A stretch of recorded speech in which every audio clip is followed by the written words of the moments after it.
Boxing Authority, as well as former world boxing champions. And aspiring ones are also here to pay a courtesy call on you. And also, as part of our 60th Independence Anniversary celebrations, the Ghana Boxing Authority has outlined a number of programs and activities. So they are here to brief you on those programs and activities. So that much ado, I will invite the President of GB, Mr. Zuenes. Thank you, Mr. President. We are here this morning, Mr. President, as the Honorable Minister said, to formally invite you to what has been dubbed the Rumble at 60, this coming Saturday.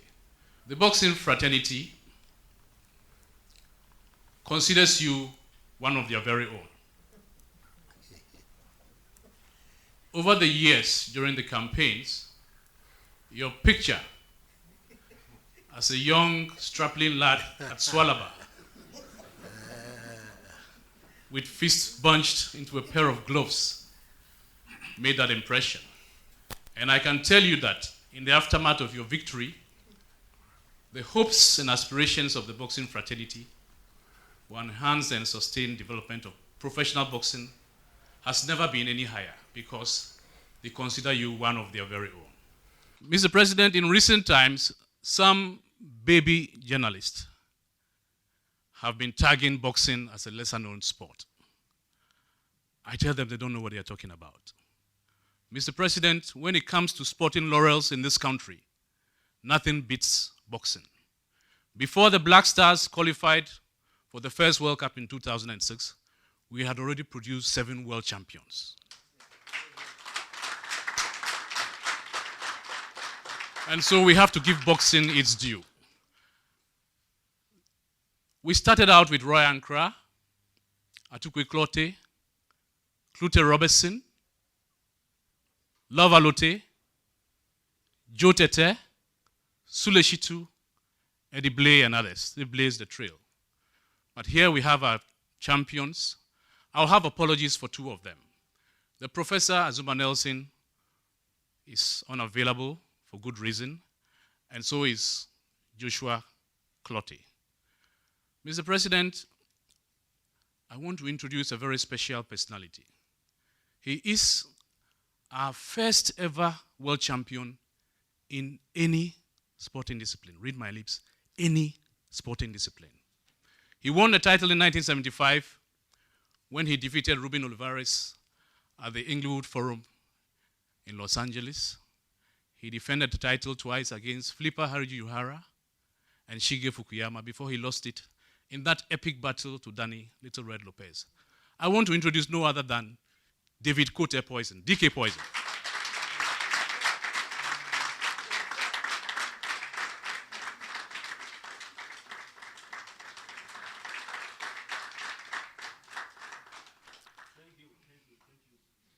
Mr. President, after that victory, it took a while before we had another world champion, and that was in the person of the great Azuma Nelson. Unfortunately, he's not here. Then after that, one personality who broke the myth about boxing having been reserved for hooligans. You know, we've always had that all the good boxers are from Jamestown and the Bukum and the environs. But this is one personality who broke that myth. From the Brown Afro region, he won the World Boxing Council bantamweight title when he defeated Gilberto Roman of Mexico. He lost that title subsequently and won it again in the WBA division and won the title 2 times thereafter. Mr. President, let me introduce Marvelous Nanayao Konedo.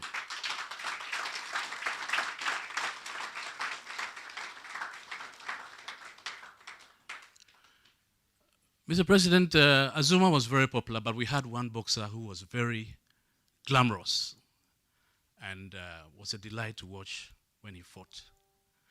He won the welterweight title when he knocked out the dreaded Crispanto Espana in the early 90s, I believe.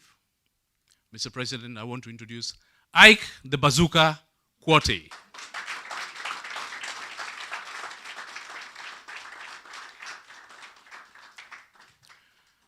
Mr. President, the boxing pundits will tell you that Floyd Robertson was the best boxer we ever had. But then After him, there's no dispute that the finest we've had when it comes to the finesse of the sport. He's here with us. He won the World Boxing Organization Super Flyweight title, a very formidable world champion. May I introduce Alfred Kote.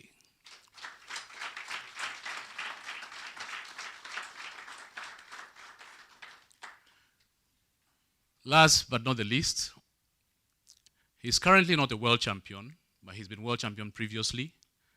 He hasn't retired. He's still pursuing his dream to recapture the world title. He won the title in the bantamweight division. He lost it. He won it again, and he's still knocking on the doors. Let's introduce another person who broke the Ghana ranks, Joseph Agbeko.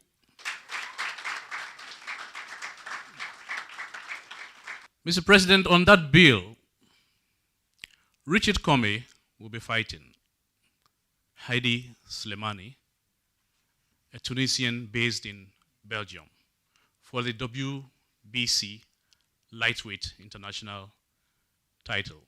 Richard Comey has had 2 attempts at the world title, albeit unsuccessfully.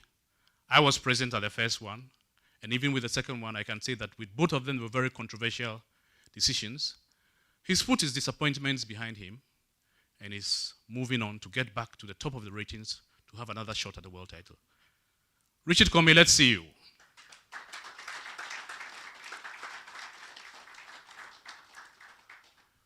The next big fighter on that bill also fought for welterweight elimination 1.5 years ago.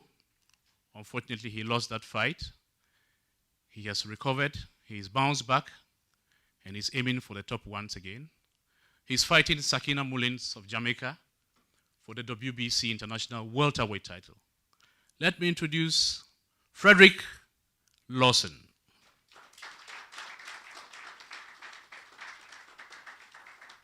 And last but not the least of our boxers, he's the current Commonwealth Bantamweight champion. He's knocking on the doors of stardom. He's fighting Jonathan Ahuila of Mexico for the WBC International Bantamweight title. Let me introduce Duke Micah.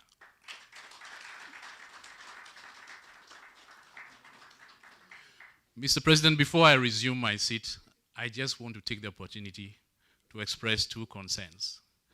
We had a meeting with the Honorable Sports Minister the last time, and I mentioned to him that we appreciate very much the fact that the budgetary allocation for sports has been introduced for this year's budget by this new government. Let's hear it. Let's hear it. We wish to ask for more. And we are hoping that all the sports federations who are being unfairly tagged lesser sports will be properly recognized and receive their proper budgetary allocations as far as this new government is concerned. We have reason to believe that that will surely happen, given the beginnings we have seen. The other issue, Mr. President, has to do with sponsorship.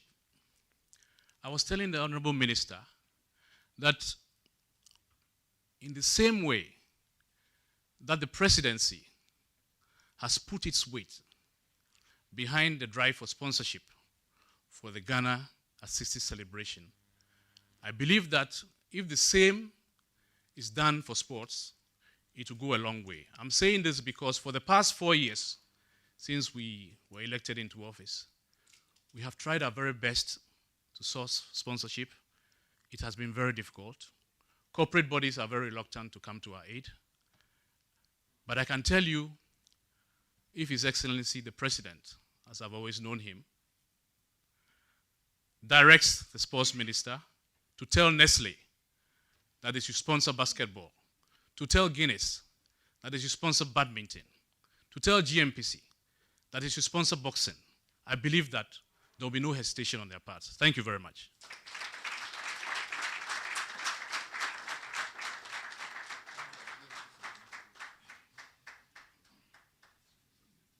chairman of the Ghana Boxing Authority, my young friend, young lawyer friend, Peter Zwanis, and all these famous, distinguished Ghanaians who have come to the presidency. Let me welcome you, first of all, to the presidency. And also tell you how very happy I am to see some of you here.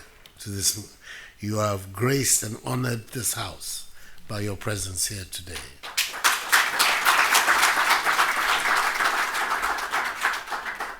At my mother's funeral, some 13 years ago in 2004, Freddie Blay, who was then the Deputy Speaker of Parliament, the first Deputy Speaker of Parliament, he's today the acting national chairman of the party, is the younger brother of Eddie Blay,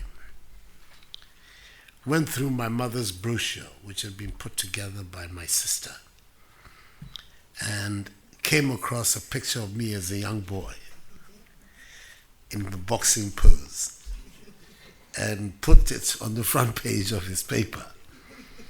And therefore he made famous my lifelong association with this sport.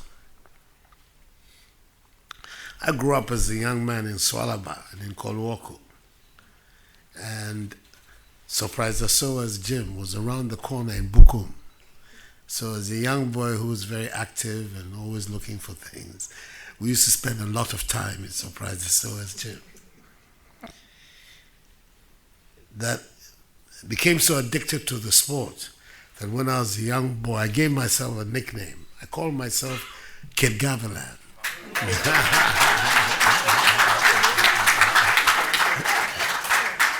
Kid Gavilan, for those who don't know, was a great Cuban welterweight champion of the 1950s.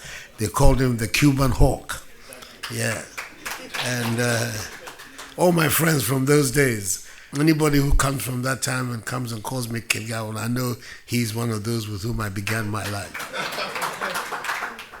But we grew up in the era of the Black Flash, the great immortal Roy Ankara, who put Ghanaian boxing on the map. I remember seeing as a young boy Atukwe Clotte fight. I saw the London Kid, Vincent Okai, fight here in Accra. So that's then. And since their time, we've had a succession of great, outstanding champions. And many of them have graced this house today. DK Poison, Ike Bazooka Korte, Nana Konedu, Joseph Agbeko. These are people whose names should be enshrined in letters of gold in our history. They have enhanced the image of our country. Others have gone on to meet their maker. I was at the sports stadium in Accra on the night Floyd Clute Robertson fought Sugar Ramos. I saw that fight with my own eyes and got a decision which all of us who were there will never agree with. He beat Sugar Ramos that night and should have been the first world champion, even before Poison. But there it is. He lost by a funny decision. And everybody who knows about boxing, we know about decisions in boxing sometimes, unfortunately. But we have a very great, rich tradition in this sport. And even amateur fighters like Eddie Blay have brought a lot of renown and fame to our country. So I'm very happy with this visit and determined within the means of the government to do everything possible to support the revival and growth of all sports. And for me, particularly the sport of boxing. I think this year's budget, as the chairman himself has already indicated, is a good first indication of our attitude towards making sure that our country abounds with sporting talent across all fields. Unfortunately, in the last few years, it has begun to seem as if only football was the only sport at which we were good at. But it is not true.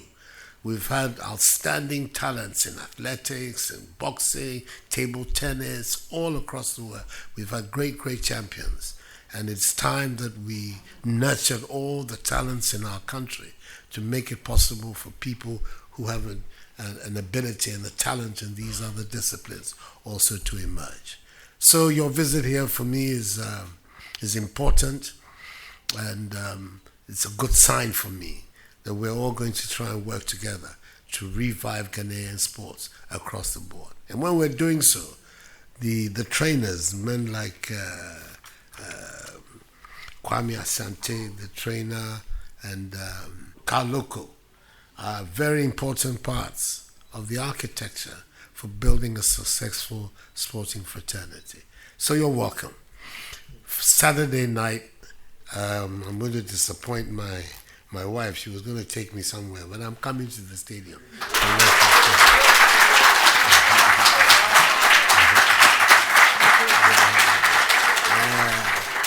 I'm going to come. I haven't been there to watch a fight in a long time, so I'm going to come and see how things are. And Joe Comey and all the Richard Comey and the others, we're coming to see you live and see.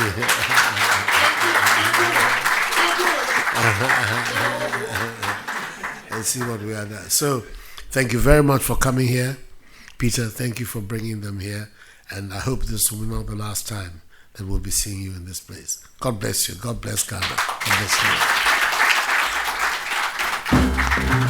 you.